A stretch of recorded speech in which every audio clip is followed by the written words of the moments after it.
최근 따끈한 뉴스와 과거의 뉴스의 연결고리 크리스팁이 시작합니다.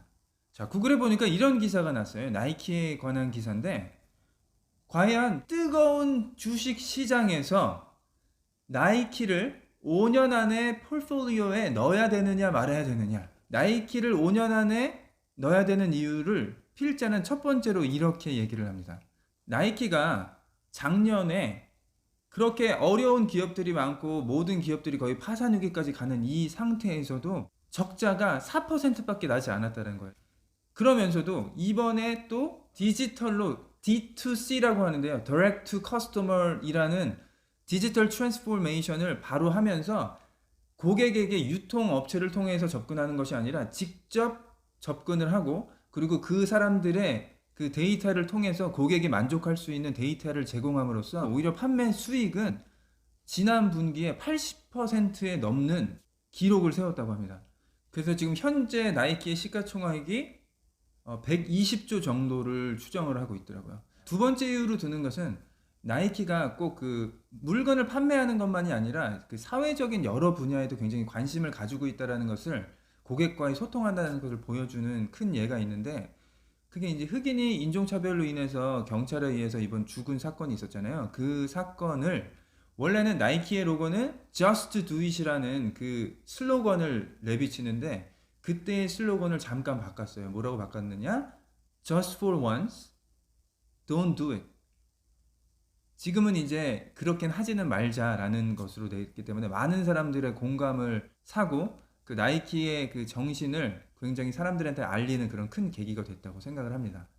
그럼 이렇게 나이키가 굉장히 빠른 피보팅을 통해서 이렇게 고객들한테 다가가고 이런 어려운 상황에서도 성공할 수 있는 그 비결, 그 나이키를 만든 사람 필 나이트에 대해서 굉장히 궁금해졌어요.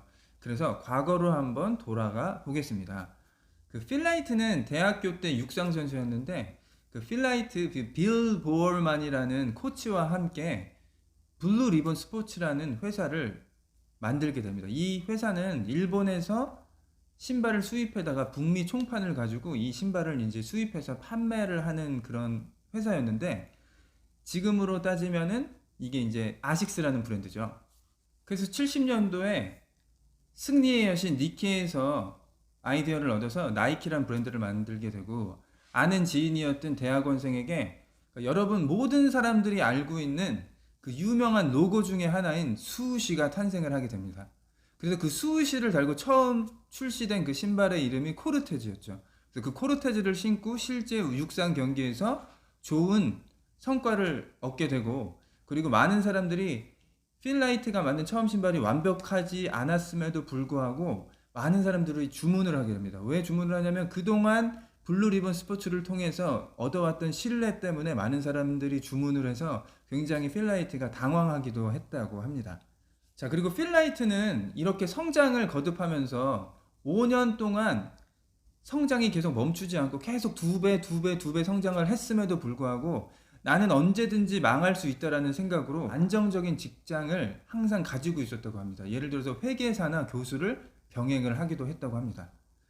그리고 필 나이트는 또 투자를 하는데도 정말 아끼지 않았었는데, 가장 큰 투자, 신의 한 수라고 불리우는 게 바로 신인이었던 마이클 조던과 전속 계약을 맺는 것이었습니다. 마이클 조던과 그리고 또 타이거 우즈와 전속 계약을 맺음으로써 엄청난 이익을 가져다 주었죠. 지금도 물론 조던 신발이 가장 비싸고 가장 많이 팔리고 있는 신발 중에 하나가 마이클 조던의 조던 신발이죠. 그리고 제가 생각하는 나이키의 가장 장점 중에 하나, 신문에서도 나왔지만 그 고객의 니즈를 정말 만족시키는, 예전에는 다른 이름으로 나왔지만 요즘에는 지금 나이키 바이 유라고 자기의 원하는 그런 색상들을 다 맞춰서 신발을 자기가 주문을 할 수가 있어요. 한 신발 디자인에서 어떻게 이런 많은 베리에이션이 나올 수 있을까 생각할 정도로 많은 베리에이션이 있는데요. 예를 들면 저는 보통 여러 가지 신발을 신어봤지만 결국은 이제 나이키로 돌아오게 되는데, 나이키 신발 중에 이런 신발이 있어요. 킬샷이라고 있는데 이 킬샷도 정말 여러 가지 버전이 있어요. 예를 들면 이런 신발이 있어요. 킬샷에서 이거는 이제 베이직 모델로 이렇게 검솔에 이렇게 하얗게 수우시가 되어 있는 이런 버전이 있다면, 이 신발에 어떻게 변형이 일어나냐면 이렇게 주황색 로고가 들어가면서 정말 그 변화를 주고, 또 어쩔 때는 이런 벌건디 자주색의 색깔로 변화를 주고, 또 이런 초록색으로 준다던가, 그리고 여러분이 많이 아시는 그 제이크루와 협업을 했던 네이비 색깔, 그리고 전체가 이렇게 하늘색으로 된 이런 이렇게 킬샷 종류만 해도 정말 소를 바꾼다든지 신발 끈을 바꾼다든지 색상과 재질만 달라져도 엄청난 큰 변화가 있기 때문에 사람들이 모두 다 가지고 싶게 하는 그런 디자인을 만들어내는 것 같습니다. 두 번째 이유로는 컬래버레이션입니다. 이 나이키 브랜드만으로도 너무 강력한데 우리가 좋아하는 브랜드와 나이키를 합쳐주니까 이거는 정말 안 살 수가 없는 거예요. 예를 들면 뭐 오프화이트라던가 스투시라던가 수프림이라던가 이런 기업들과 같이 합쳐서 협업을 하면서 이런 제품들을 계속 나오니까 사람들이 너무나 사고 싶게 하는 그런 브랜드가 된 거죠.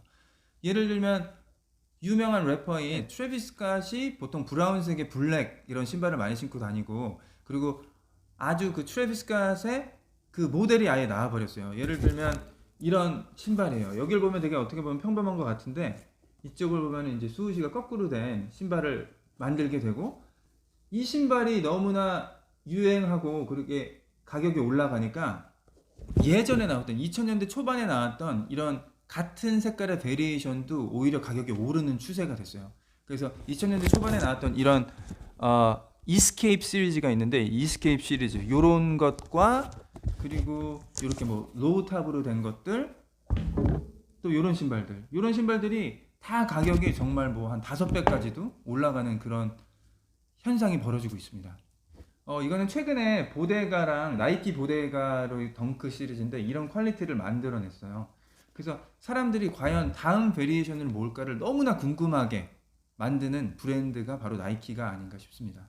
자, 그러면 원래 뉴스로 돌아와서 과연 5년 안에 주식 투자에 나이키를 넣어야 될까요? 말아야 될까요? 현물로 가지고 있든 아니면 나이키 주식을 투자를 하시든 그 여러분이 좋아하는 일에 투자를 하셨으면 좋겠습니다. 듣고 싶은 뉴스나 더 알고 싶은 뉴스가 있으면 댓글로 써주시면 제가 그 뉴스에 대해서 더 깊이 파고 더 재미있는 뉴스를 전해드리도록 하겠습니다. 감사합니다.